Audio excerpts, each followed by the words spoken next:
Hi all, welcome to Vedhan Parthiban YouTube channel. இன்றைக்கி மோர் குழம்பு ரெசிபி செஞ்சு காமிக்கிறேன். ஆக்சுவலாக நானும் ஃபஸ்ட் டைம் பண்ணுறேன், பட் செம்ம டேஸ்டியாக இருந்துச்சு.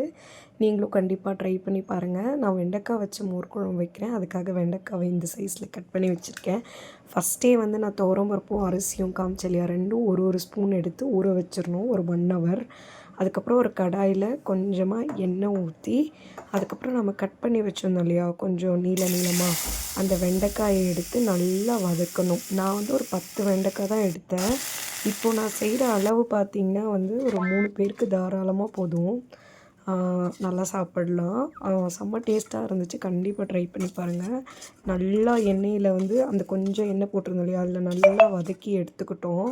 ஸோ அடுத்து பார்த்திங்கன்னா, மோர் குழம்புக்கு மோர் என்ன பண்ணுறோன்னு பார்க்கலாம். தயிர், அதில் உப்பு, அதுக்கப்புறம் பார்த்திங்கன்னா பெருங்காயம் லைட்டாக போட்டு மிக்சியில் கொஞ்சம் பல்ஸ் பண்ணி அரைச்சி எடுத்துக்கிட்டிங்க அப்படின்னா சூப்பராக உங்களுக்கு மோர் ரெடி ஆகிடும். அதுக்கப்புறம் நம்ம வதக்கி வச்ச வெண்டைக்காயும் ரெடி ஆகிடுச்சு. பச்சை மிளகாய், இஞ்சி, சின்ன வெங்காயம், மஞ்சத்தூள், கடுகு, உப்பு, ஜீரகம், காஞ்ச மிளகா, அப்புறம் அந்த அரிசி பருப்பு ஊற வச்சுருக்கோம் இல்லையா, இதுதான் இதுக்கு தேவையானது. ஸோ நம்ம மோர் அடித்து எடுத்து வச்ச அதே மிக்ஸி ஜாரில் நம்ம 1 hour ஊற வச்ச 1 ஸ்பூன் அரிசியும் 1 ஸ்பூன் துவரம்பருப்பு, அதுக்கப்புறம் 3 பச்சை மிளகாய், ஒரு 4-5 சின்ன வெங்காயம், அதுக்கப்புறம் இஞ்சி துண்டு, மஞ்சத்தூள் ஆட் பண்ணுறோம் ஒரு ஸ்பூன் போல். அதுக்கப்புறம் பார்த்திங்கன்னா ஜீரகம், சின்ன ஜீரகம் அதை ஆட் பண்ணுறோம்.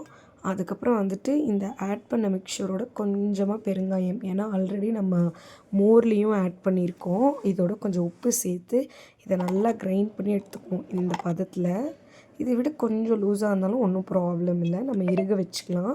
மறுபடியும் அதே வெண்டைக்காய் வதக்கின கடாயில் எண்ணெய் ஊற்றி, அதுக்கப்புறம் கடுகு, உளுந்தம்பருப்பு போட்டு பொரிச்சு எடுக்கிறோம். அதோட லேசாக ஜீரகம் போடுறோம். அதுக்கப்புறம் பார்த்திங்கன்னா காஞ்ச மிளகாய் இதை போடுறோம். இதோடு பார்த்திங்கன்னா கருவேப்பிலை சேர்த்து கொஞ்சம் நல்லா வதக்கி விடணும். அதுக்கப்புறம் நம்ம அரைச்சி வச்சுருந்தோம் இல்லையா ஒரு பேஸ்ட் மாதிரி, அந்த அரைச்ச பேஸ்ட்டை இதோட ஆட் பண்ணி நல்லா கலந்து விடணும், கொஞ்சம் திக்காகிற மாதிரி.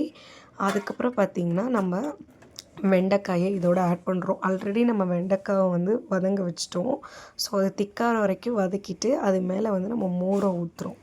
ஸோ மோர் உங்களுக்கு எந்த அளவுக்கு தண்ணி கன்சிஸ்டன்சி வேணுமோ அது அளவுக்கு ஊற்றிட்டு ஒரு 5 minutes வச்சுட்டு ஆஃப் பண்ணிட்டீங்க அப்படின்னா செம்ம டேஸ்டியான மோர் குழம்பு ரெடி ஆகிடும். சூப்பராக இருக்கும். நானும் இப்போ தான் ஃபஸ்ட் டைம் பண்ணேன், பட் செம்மையாக வந்துச்சு. இதுக்கு வடகம் வச்சு சாப்பிட்டா செம்ம டேஸ்ட்டாக இருக்கும். நீங்களும் மறக்காமல் ட்ரை பண்ணுங்கள். நம்ம சேனலை சப்ஸ்கிரைப் பண்ணுங்கள். தேங்க்ஸ் ஃபார் வாட்சிங். பாய்.